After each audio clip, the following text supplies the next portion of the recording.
The Eternal Chronicles of Lirael. Chapter 5. Shadows that Linger.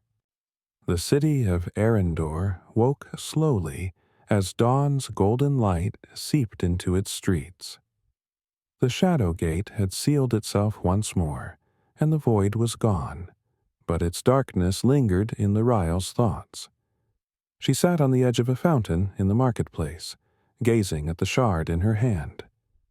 It pulsed faintly, as if alive, its light dancing like a trapped flame. Darian approached, his sister Celine leaning on his arm. Though she was weak, there was a fire in her silver-gray eyes that matched Darian's. "You saved my life," Celine said, her voice soft but steady.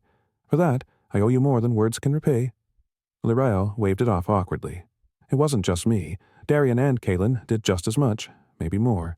Kaelin, lounging nearby with his tail curled around him, yawned dramatically.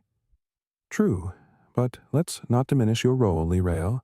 Humility is overrated."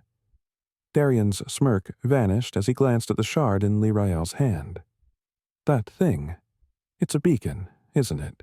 It draws power, allies, and enemies." Lirael nodded, remembering the terrifying shadow that had nearly killed them in the void. "It's like everything here is connected to it, the creatures, the magic, even the people." Selene straightened, her gaze sharpening. "Then you must protect it at all costs. If it falls into the wrong hands—" "It won't," Lirael interrupted firmly, her grip tightening around the shard. "We'll make sure of that." The group decided to rest for the day before heading out on their next journey. As the sun set over Arendor, casting long shadows across its streets, Kaelin began to fidget. "There's something wrong," the fox said, his ears twitching. "The city feels unsettled." Darian, who had been sharpening his blade, paused. "What do you mean?"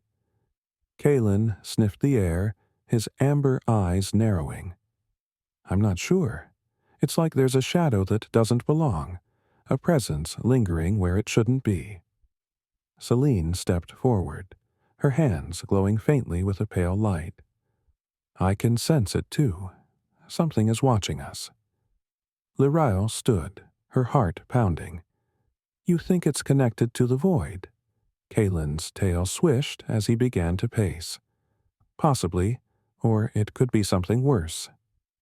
The answer came quicker than they expected. As they prepared to leave Arendor under cover of night, a sudden scream echoed through the marketplace.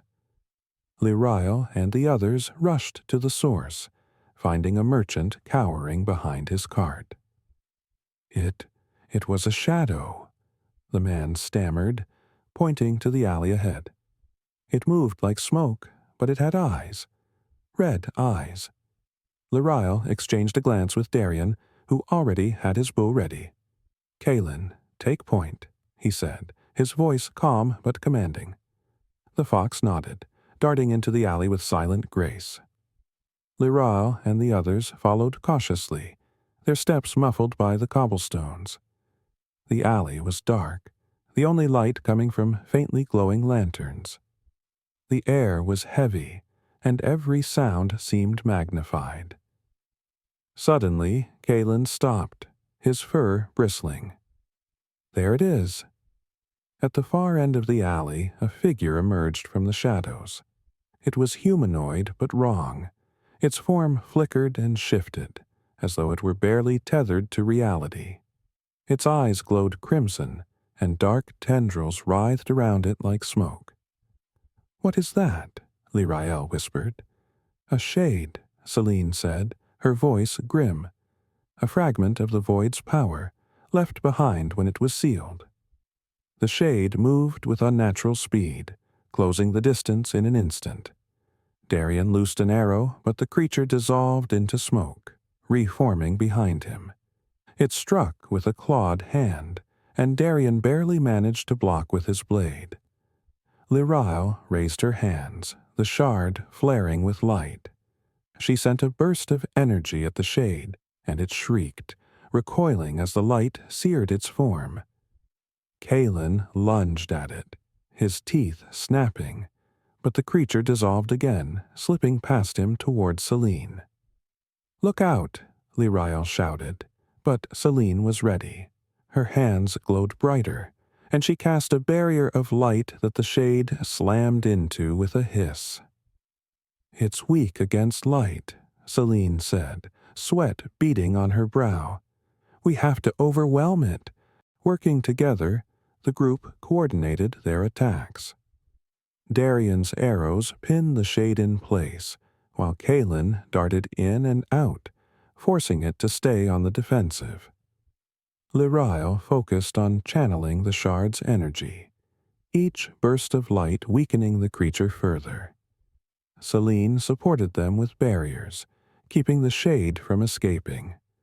Finally, with a combined strike of light and steel, the shade let out a final wail before disintegrating into a cloud of smoke. The air grew still, and the oppressive weight lifted. Lirael sank to her knees, exhausted. That was too close. Kalen sat beside her, licking his paw nonchalantly. Welcome to the world of constant peril. Darian helped Celine steady herself, his expression grim. If that was just a fragment of the void, we need to move quickly. There's no telling how many more are out there, or what else might come for the shard. Lirael nodded, clutching the shard tightly. The warmth that had comforted her earlier now felt like a heavy responsibility. We leave at first light, no more delays. As they returned to their temporary quarters, Lirael couldn't shake the feeling that the battle with the shade was just the beginning. The shard's light may have saved them this time, but its glow was also a beacon, and something far worse was bound to notice. The Eternal. Chronicles of Lirael.